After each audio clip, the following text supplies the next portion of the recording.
بسم الله الرحمن الرحيم. Biz enatan wazifesi hamunke bardar bolmagy çağağın ýzyna fikrine düşdüle gaýgysynda bolmaly. Hudaýdan dilep, Hudaýa bir salih awlat ber dip duasyndan dua etip başlamaly. Sen çağaly boljak, yani fakat çağı menzurunda bolmaly, salih bolmagy muhim musulman dogolla. Bir dua, bir de tagziýaň salim bolmagy. Hey were ýewiskinde muragib bolmak, ey mutahil aroheleyler, ey olokon dogollar, zenan oglan şoklu dogollar, qawgur kulak atın şugurruna nesle ayendani pak sazi edip, nesle ayendani bir owadan nesil özümizden goýup gitjek bolsak, öwünden gaýgysynda bolmak gerek. Dua muhim. Ve duadan beter ýewiski kesen zenanaňa we özüňe ýitiriýän çağan täsirine, çağan edebine däni beter täsir gojarda. Bir tofar awliýalar däni Hudaýyň dostlary zenany alanda izdawaj edenne zenanasyna aýdýanmış, ayal mene mundan öňçäk dädemiň ýewiskisi bilen ýewişdim, senem dädiň ýewiskisi bilen ýewisendirsiň. Bu mahal bir-birimize golaýlaşmaýly bir mowga çağı galamasyn şu mahal. Häzir bir 40 güllep men gideýin maňlaý derak edip halaljak çörek getireýin, şondan iýeli we içeýli 40 günden soňram çağan pikirine bolýly diýänmişdikler. Nagat bir arasatçylyk. Tamam ibadat bilen, täret bilen, ihlas bilen barýanmışdikler. Ve her bir geçen heftede de geçti ve şumal yine bir tekrar edýän. Her bir hembester olanla Allah'ın adı Bismillahirrahmanirrahim aýdyp Allahümme cennibne şeytana ve cennibiş şeytana mimma razaktana duasını okuyup barmak çağan salih bolmagyna beter täsir gojardyr. Allah'ın Hudaý ýadyna salyp barmakda fakat bir lezzetim şehwetim ýetirehin niýetinde bolmaly. Bir salih awlat däni şoň üstünden Hudaý maňa ata etsin dip niýetinde bolmak gerek. We inki muhim zatda geçen heftede aýtdym, ýene bir tekrar aýdýan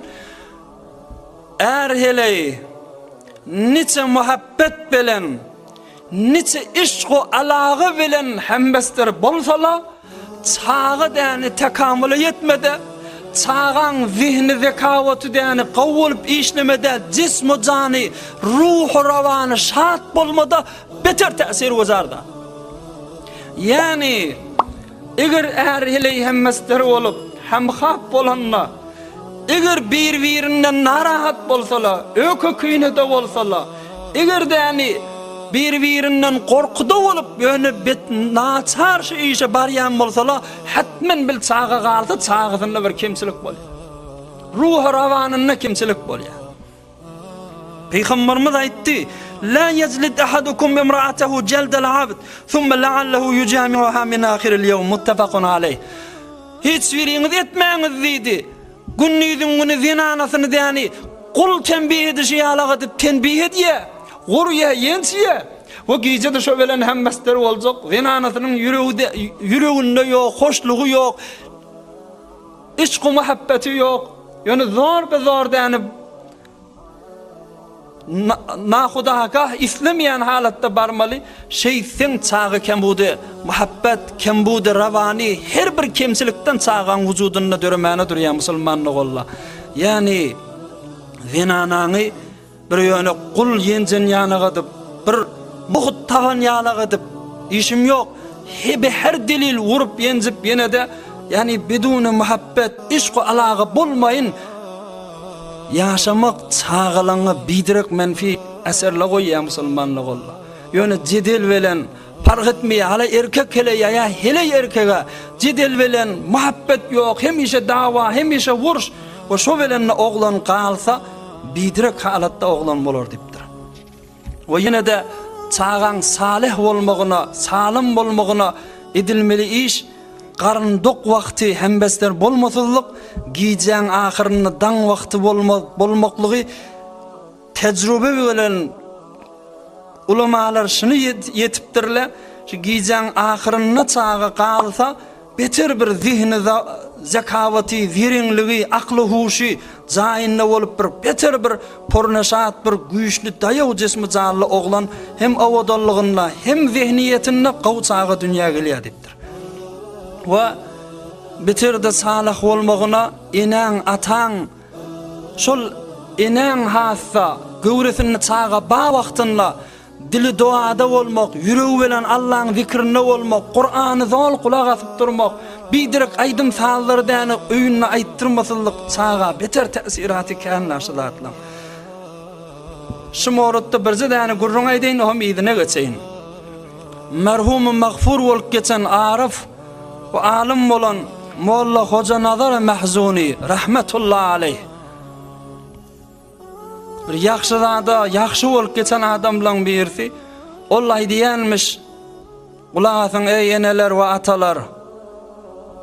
Ene ata diýeni şol çağa galan wagtynda näme aladyda bolsala, näme pikirde bolsala, çağa hem dünýäge gelip ulalanyna şol alada şo pikir bilen bolar diýipdir.